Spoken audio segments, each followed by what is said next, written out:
Hello everyone, my name is Snehlata and I'm a PhD student and a PMRF fellow in the Department of Biological Sciences and Bioengineering, IIT Kanpur. Today we will start with a new chapter, that is Biomolecules, and this is the lecture 1 of the Biomolecule. So the first question is, what is biomolecule? Right. So before knowing what is biomolecule, first let's see that what a living organism is made up of.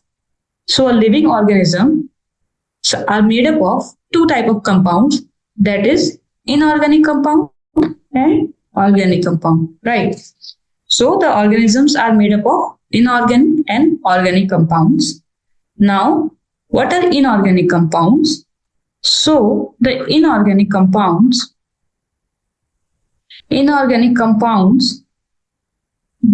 these are compounds that do not contain certain type of bonds. For example, if you say all the compounds, if you have studied in the chemistry class that all the compounds are made up of different type of elements, right? But what is difference between organic and inorganic compound is that the inorganic compounds are the one that do not contain, these are the class of compounds that do not contain two bonds, that is this C bond and CH covalent bonds. So these are the bonds. If we see the structure of the inorganic compounds, we will see that in those compounds, these two bonds, that CC and CH covalent bonds, will not be present together. Okay, and such compounds are classified as inorganic compound. Now, what are the examples of inorganic compound? The inorganic compound can be the table salt, right? So the salt, because its chemical composition is NaCl, right? So it is not containing CC or CH bond, right? Secondly, we also have acids. So acids are also, there are certain acids that are inorganic compounds, such as hydrochloric acid, HCl. Apart from this, gases like CO2, carbon dioxide. It has carbon, but it does not have carbon-carbon or carbon-hydrogen bond. So these are inorganic compounds. Now, the second type of compound is organic compound. And these are most abundant compounds present on the earth. Okay. So what are organic compounds? That contain CC and CH covalent bonds, right? So organic compounds are the one that contain CC and CH covalent bonds. Now, what are the examples of organic compounds? The examples are carbohydrates, proteins, nucleic acids. So these all are what? They are organic compounds, right? So if you see at the example, what you can see that this carbohydrate, protein, nucleic acids, these are all present in our body, right? So if you talk about the definition of biomolecules, so you can say that biomolecules, it has two terms, right? Bio and molecule. So bio means biological, right? Related to living organism. And molecules. Okay, so you can write what are biomolecules? That all compounds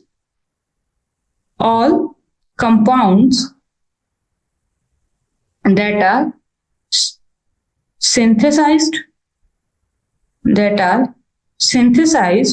or present in living organisms. That are either synthesized or present in living organisms, right? So these are called as biomolecules. But if you talk about the biomolecules, they are majorly organic compounds, because if you see the carbohydrate, protein, nucleic acids, lipids, these are synthesized by a living entity, right? So they majorly comprises of organic compounds. Okay, so we can also write all organic compounds. Instead of compound, you can also write all organic compounds, okay, that are synthesized or present in living organism. These are biomolecules. Secondly, these biomolecules, these are involved in the maintenance, and metabolic process. They are involved in the maintenance and metabolic process of living organism, right? So, because we know that protein, it has its own role, carbohydrate, nucleic acid, and we'll also see in detail in later slides or lectures that all these compounds have a very important role in the maintenance and metabolic processes that are present in a living organism. Right. So if you talk about the features of the biomolecules, what you can write? The first thing that you can write is that these are chemical compounds, right? Because they are made up of different chemicals or different elements. So these are chemical compounds. These are chemical compounds. Secondly, what type of chemical compounds? They are majorly organic compounds. And the third thing that we know, that they are synthesized and present in living organism. Now, so we saw that what a biomolecule is. Now, one important thing that we should know, that not only living organisms, if we talk about the non-living organism or anything that we are seeing around us, everything is made up of different type of elements, right? So if you see a earth, if you see a plant, if you see a chair, anything, it comprises of elements. And interestingly, these elements and the minerals that are present in the earth crust, so you see in anything, and a living organism, they are similar. Not exactly same, but similar. The earth also comprises of carbon, hydrogen, nitrogen, oxygen. Our body also comprises of these kind of elements. So the similar mineral and elements are present in both earth crust as well as in the living organism, but their relative abundance. Okay. So what is the difference? Their relative abundance vary. Okay. So the relative abundance of these chemicals or these elements vary from one type of thing to another type. Right. Now, what do we mean by relative abundance? So by relative abundance, what I mean is, like relative to other. So this term means relative to other. Now, what does this mean? Suppose we know that we have earth, and I said that earth is made up of carbon, hydrogen, nitrogen, oxygen. We have a plant. The plant is also made of the same thing, carbon, hydrogen, nitrogen, oxygen. So if someone asks you that which of these have high carbon content or higher carbon content, your answer will be earth, right? Because earth is larger than the tree. But if you talk about the relative abundance, so relative abundance means, suppose it has, for example, hypothetical situation, suppose it has a content of, say, 1000 kg, right, carbon. But the overall weight of the earth is, say, 1 lakh kg, right? 1 lakh kg. While in the case of tree, if you say, suppose it has just 100 kg of carbon, but its overall weight is just, say, 400 kg. So now if someone asks you that what is the relative abundance, which has the higher relative abundance of carbon, what would be your answer? Your answer will be, because if you calculate the relative abundance of earth, it will be 1000 by 1 lakh, right? So it will be 0.001. But in the case of plant, the relative abundance will be 0.25. So it will have higher relative abundance, right? So here we are talking about in the term of relative abundance. So the relative abundance of the earth constituent and our body, the exact components are same, but their relative abundance is different. Now, if we see the relative abundance of each of the elements that is present in the earth crust and human body, what we can see? We can see that the earth crust has a relative abundance of hydrogen of 0.14. So here the percent weight, or you can write relative abundance. Okay. You can also write relative abundance. So the hydrogen, if you see, Earth is larger, still it has relative abundance of hydrogen of 0.14. But in the case of human body, it is higher. It is 0.5, right? Similarly, we can see for all the other elements. One important thing here you can see is in the case of silicon, what you can see that in the case of silicon, the earth crust has relative abundance of 27.7. That is quite high. But in our body or the human body, it's negligible or it's not present. Okay. So from here, what you can say that if you talk about the human body, right? If you talk about the human body, which of these elements is most abundant or have high relative abundance or percentage weight? The most abundant element is, first of all, oxygen, right? The first element is oxygen. After that, carbon. Carbon is the second most relative abundant element. Then carbon. After this, what we can see? We can see nitrogen. And then nitrogen, what we have? We have calcium, right? It has 1.5. We have calcium. And then from calcium, after we have hydrogen. We have hydrogen, right? So this is the order of relative abundance of the elements in the human body. And the second important thing that you can see from this chart is what? That silicon, the one element that is silicon, is present in earth crust, is present in earth crust, but it is absent in human body. It is absent in human body. So human body naturally do not contain silicon. Okay, it can come in our body through certain water contamination and through other contamination, but naturally the silicon is not present in our body. Okay, so these are two important things that we can see from this chart. So now we have seen biomolecules, what it is comprises of. Next thing that we will see that how do we analyze the composition of these biomolecules. So how to analyze the chemical composition. So if you want to analyze the chemical composition of anything, say a cell or a tissue, animal tissue or a plant leaf. So first thing that what we can do, we'll take that plant leaf. If you want to analyze the chemical composition, you take a plant leaf, or say if you want to see animal tissue composition, so you will take an animal tissue. Now you want to see what are the components of which it is made up of. So for this, first of all, what you will do, you will first break it, right? It will break it or make it a paste so that everything that is present inside it come out in that paste, right? So you'll take a plant leaf or animal tissue. Now, second thing that you will do, you will make a paste or a slurry, you can say. So make a paste, you'll make a paste or slurry.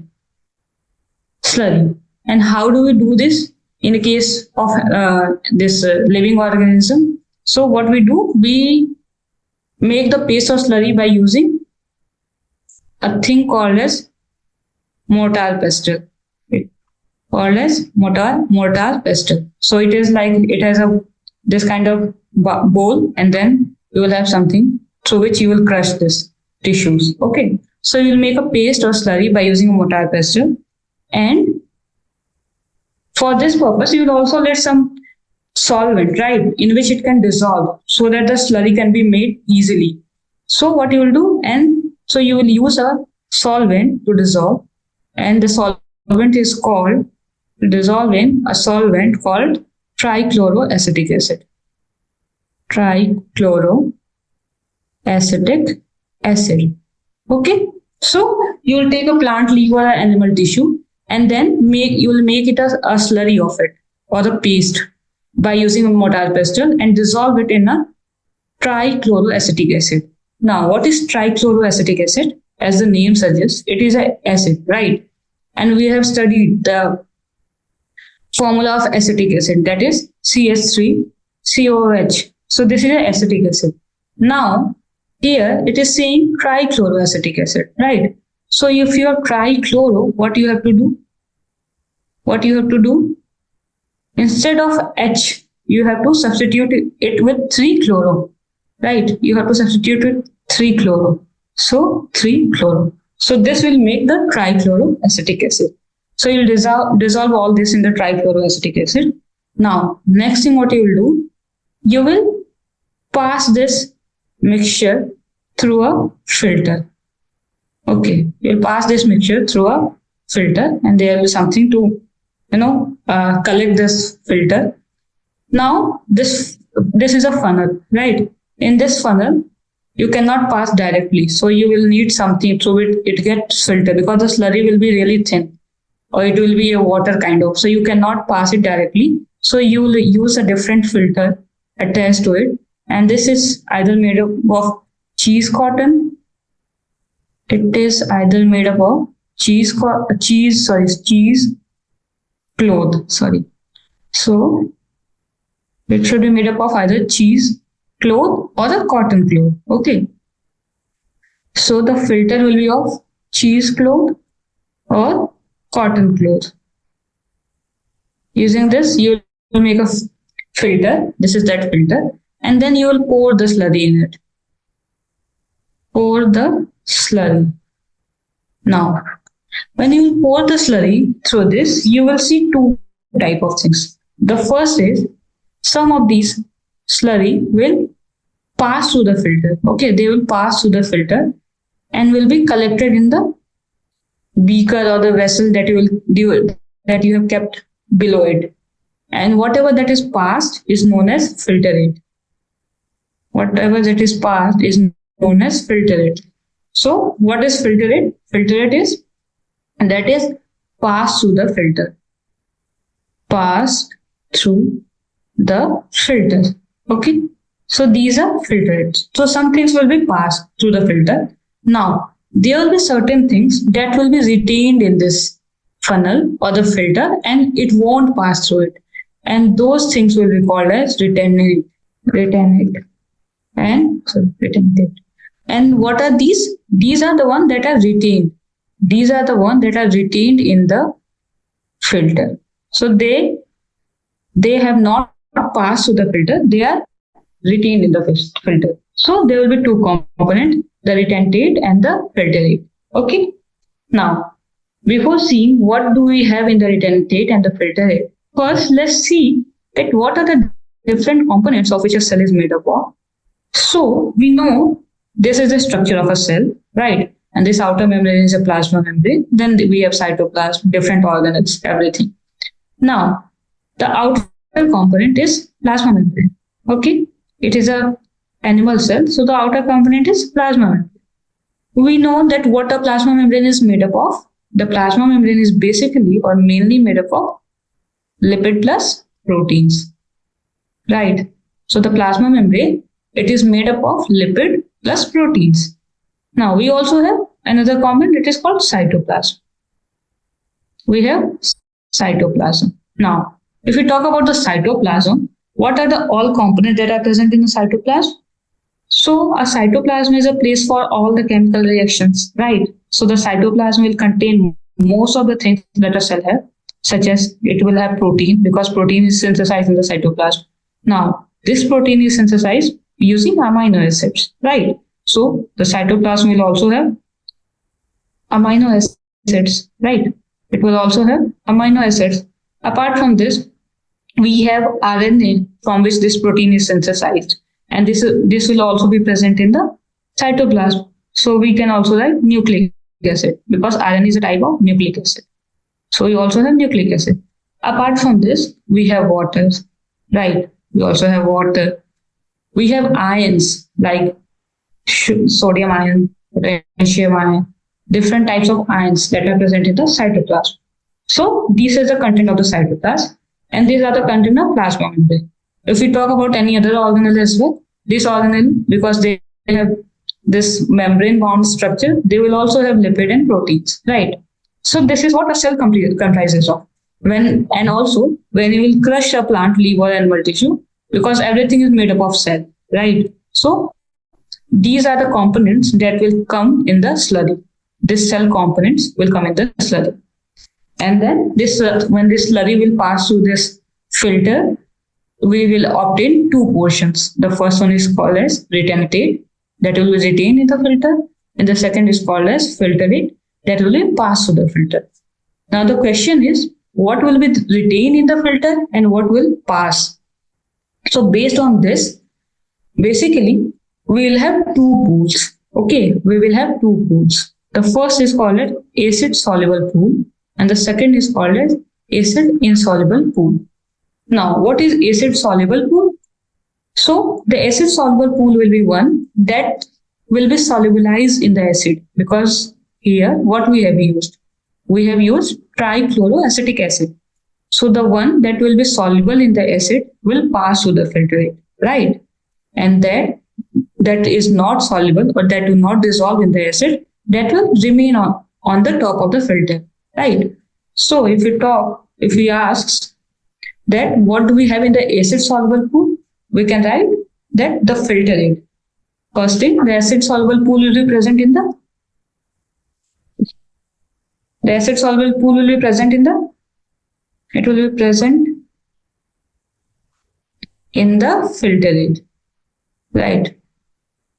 It will be present in the filtrate.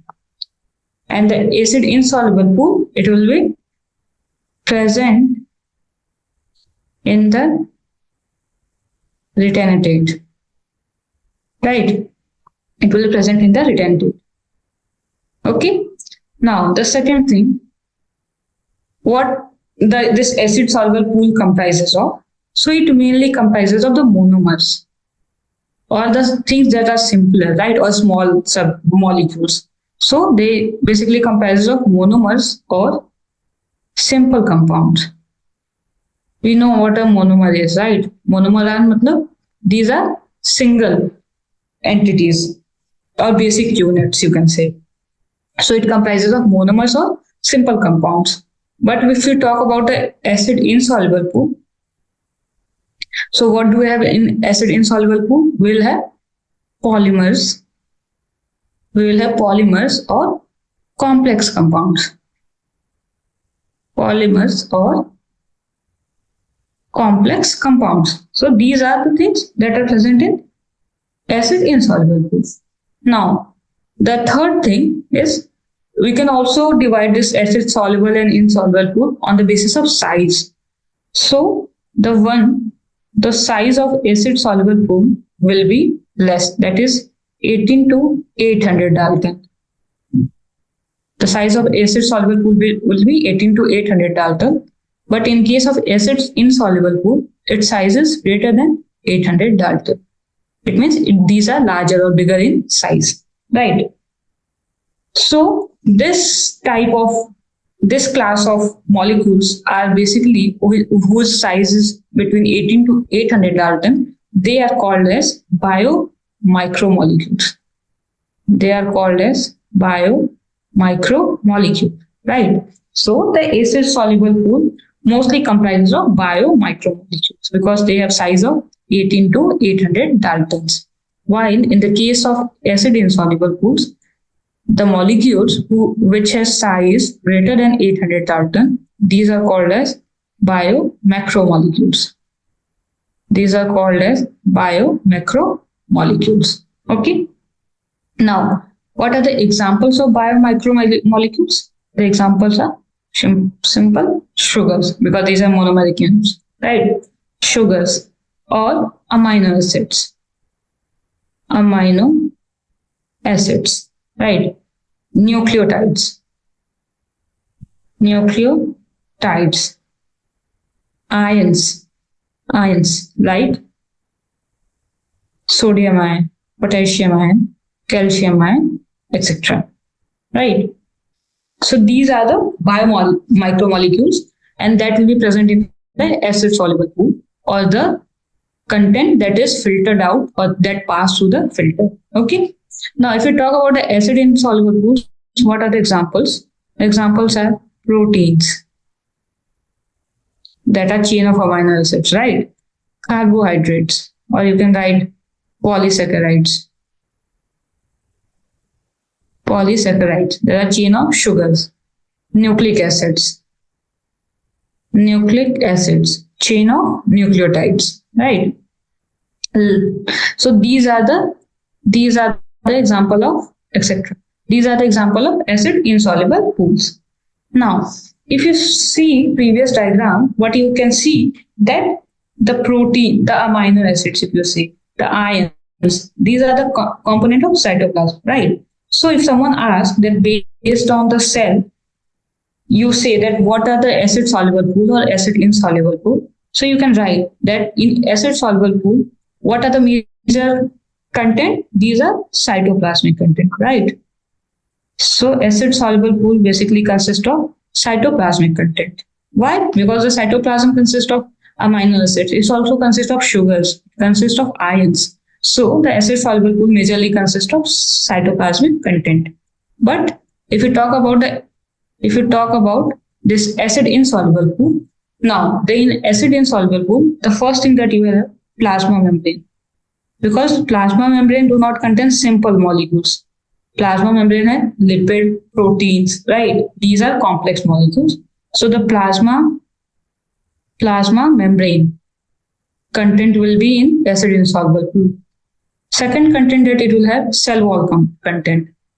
The cell wall, because the cell wall in the case of plant, it is made up of cellulose, right? And cellulose is also a polysaccharide. So the cell wall content will be under acid insoluble pool.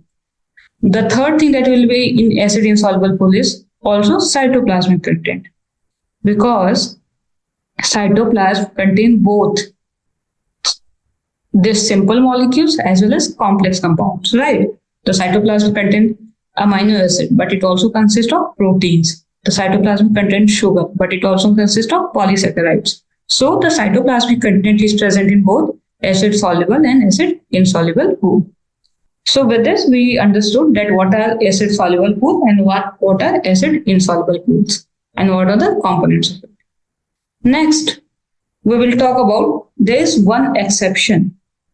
There is one exception about this acid soluble and insoluble pool, and that exception is lipid. Okay.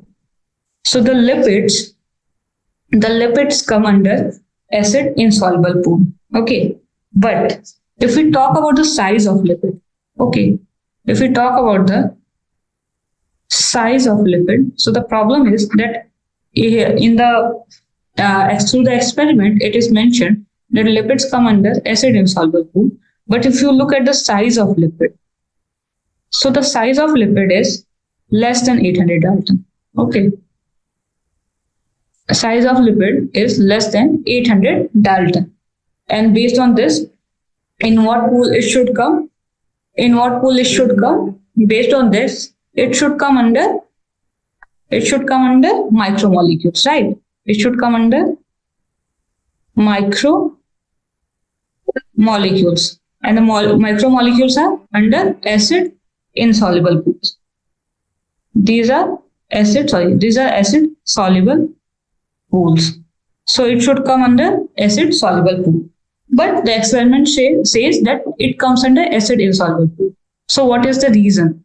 So the reason is, we know that our plasma membrane is made up of. So what is the reason? So we know that our plasma membrane is made up of lipid bilayer, right? So it has a structure something like this, arranged in the circular form. It has structure like this, right? So the cell membrane is made up of something like this. It is like this. But when you disrupt the cell membrane to analyze the component of the cell, what happens? They do not form a discrete unit or isolated unit like this. They do not form this. Okay, what they form? They form something like this. So they will aggregate and form a structure something like this. Okay, so this is called as aggregate.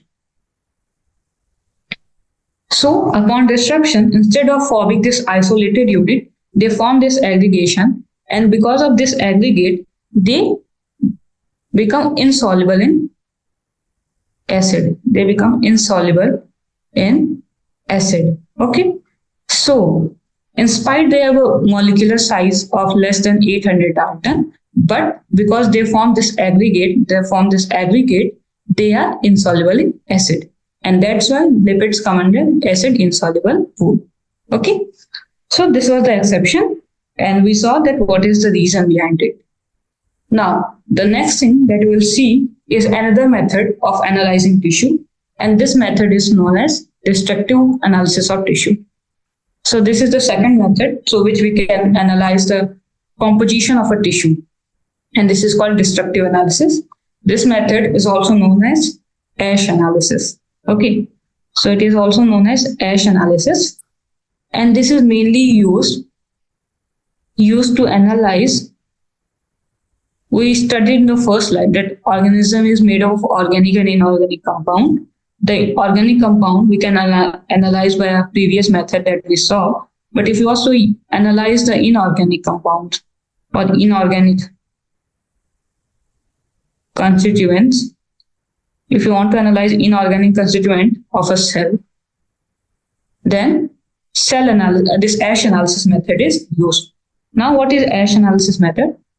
For the ASH analysis, what we do, we take a living cell, living component or entities, say plant leaves. So we have taken a fresh plant leaves. Now, this plant leaf will have a fresh weight. To measure the weight, it will have a fresh weight. And what this fresh weight comprises of? It will have water, right? It will have water. It will have organic compounds. It will have organic compound, plus it will have inorganic compounds, right? So it will have three things. There's organic compounds, inorganic compounds, as well as water, because it is fresh weight. We have taken fresh leaf. Now you dry this leaf. What it will leads to? It will cause evaporation of water. It will evaporate water, right? Now, once it will evaporate water, what it will be called as? It will be dried leaf, right? It will be dried leaf. And this dried leaf, what it consists of? It will have, its water is evaporated. It will have organic compound plus inorganic compound, right? It will have organic compound plus inorganic compound, right? Now, next what? In order to get the inorganic compound, what we'll have to do? We'll have to burn it. And the process is known as combustion. To burn it by a process known as combustion. Now, in the combustion, what happens? In the combustion, two things are formed, CO2 plus H2. And this is formed by the combustion of the organic compounds. Okay. So all the organic compound upon combustion will be converted into carbon dioxide plus water. So what it will leave left with? The dried leaf upon combustion will form ash. Right. It will form ash. And this ash will comprise of inorganic compounds. This ash will comprise of inorganic compounds. So, with this method, the ash will be further analyzed, and upon analysis of the ash, what components or what inorganic compounds have been found are these. So, these are the inorganic compounds that are present in the cell and that can be found by using this ash analysis method. So, in this method, what we saw, there are different components such as sodium and potassium. And along with the organic compounds, these inorganic compounds also plays a very important role in regulating the function of a cell and overall body. For example, if you talk about the sodium and potassium ion, so what the function of sodium and potassium ion? They function in maintaining the action potential. So we'll see later what is action potential. So they are useful in maintaining action potential as well as in nerve impulse. Okay, so basically this, with the help of the sodium and potassium, signals are sent from one place, like one part of the body to another part of the body. Okay, now the second is calcium ion. If we talk about the calcium ion, the role of calcium ion is in muscle contraction It has multiple roles, out of which one role is muscle contraction. Okay. Thirdly, we have magnesium. So magnesium, it acts as a cofactor. What are cofactors? Cofactors are basically, these are the ions that help in the functioning of an enzyme. We will see in later slides as well when we will study about enzymes. So the cofactors play a very essential role in the functioning of an enzyme. Then next is water, that is important. Then we have NaCl, is another inorganic compound. So what does NaCl do? It is useful in osmoregulation. Osmoregulation means maintaining the osmotic pressure inside a cell. So NaCl helps in osmoregulation. This PO4, phosphate ion, sulfate ion, these are the components of buffer that maintain the pH of the body or the cells, right? So these inorganic compounds, though they are present in a very small amount, they have an essential role in regulating the function of a cell and the body. Okay.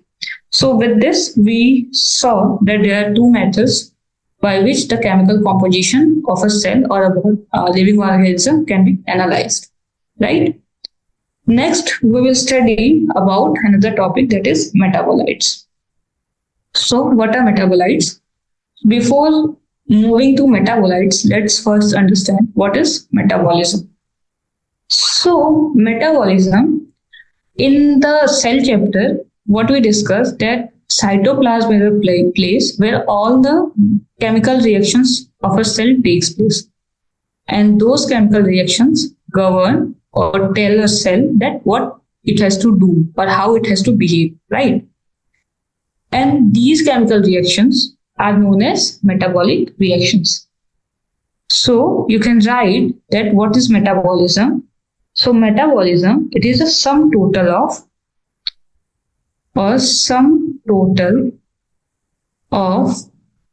all the chemical reactions. It is sum total of all the chemical reactions that occur in a cell. Okay, that occur in a cell. This is known as metabolism. Okay, these chemical reactions are also called as metabolic reactions. These are also called as metabolic reactions, right? These are also called as metabolic reactions.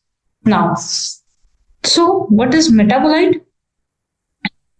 If this is metabolism, so metabolites, these are nothing but the compounds. These are compounds that are formed by these metabolic reactions, that are formed by metabolic reactions, right? Or chemical reactions in the cell. So the metabolites the compounds that are formed by these metabolic reactions are known as metabolites. And these metabolites, these can be converted. So they can convert from one form to another form. Okay. Convert from one form to another form. So by using the help of these metabolic reactions, one metabolite can be converted to another form based on the requirement of the cell. Okay. Now, these metabolites are of two types. So if we talk about the types of metabolites, so the metabolites are of two types. The first is called as primary metabolite and the second is secondary metabolite. Now, what is primary metabolite? So the primary metabolite, the first is, the role is identifiable. Role is identifiable. Now, what do I mean by identifiable? It means that these metabolites have certain roles in that particular organism in which it is made. It is being made, right? And we know the role of, or what is the importance of the metabolites in that particular organism. Hence, their role is identifiable. But the secondary metabolites, their role is non-identifiable or not identifiable. It means that it is produced in the organism, but what actual role it plays in that organism, that we don't know in most of the cases. Okay. So in most of the cases, the role of secondary metabolite is not known. Hence, its role is non-identifiable. Now, what is the second difference between primary and secondary metabolite? Second is it is required for main metabolic reactions. Required for main metabolic reactions. Okay. Now, what do you mean by main metabolic reactions? The reactions that are essential for the survival of that cell or the organism. Okay. So these primary metabolites are required for main metabolic reactions. But these secondary metabolites, these are either byproduct. Okay. These are either byproduct. As we study in the chemistry, that there are certain main compounds that are formed and there are certain byproducts that are formed. So the secondary metabolites are either byproducts or main product, or it can also be main product of that reaction, but not useful for organisms. Always. It's not like always, sometimes, but in most of the time, they are not useful for the organism. Okay. So these are either byproducts or main products, but not useful for the organisms. Okay, not useful for the organisms mostly. Not always, but mostly they are not useful for the organisms. Okay. Now, because these are the primary metabolites are required for the main metabolic reactions, these are present in all types of the cells. Okay, they are present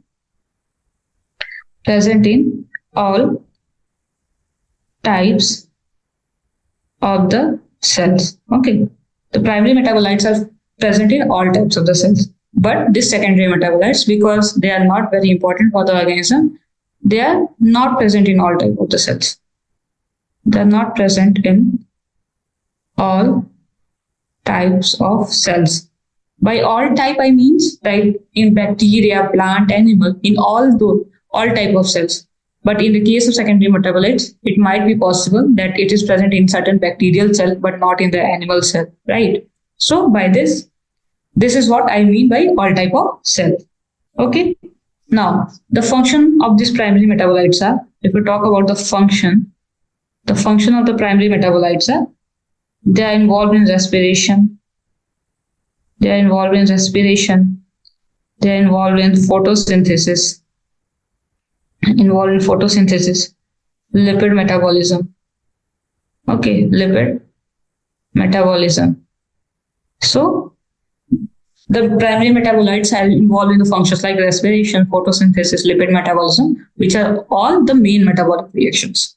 Okay, but the secondary metabolites, their function is, if we talk about the function of secondary metabolites, so the secondary metabolites, one function that is known is in the defense. For example, the bacteria produces this antibiotic resistance gene they have. So with this, they defend themselves from other, you can say, other cells or other living organisms. Apart from this, their function is not known in those organisms, but they are of economic importance for us. Okay. So although their function are not known in that particular organism in which it is produced, but it has certain economic importance that they can be used for us, but for human being. Okay. So next we will see what are the examples of certain secondary metabolites. So here are the certain examples of the secondary metabolites. So these are the metabolites whose functions are known or they are not very important for the organisms in which they are produced, but they can be or they are being used for human use. For example, the pigments. So the plants have different pigments like chlorophyll, carotenoids, anthocyanins. So chlorophyll is very important for the photosynthesis, but this carotenoids and anthocyanins, these are not very important for the plant, but these are used in the textile industry for providing the color. Okay. Second is alkaloid. It is also a secondary metabolite that is produced by the plants. And the example is morphine and codeine. So this morphine, this is used in the medicine as a painkiller. And this codeine, it is used in cough syrup. Right. So this is used by human beings for their own benefits. Similarly, there are other metabolites like carbenoids, essential oils, toxins, lectins, drugs, and polymeric substances like rubber, gums, and cellulose. So these are the examples of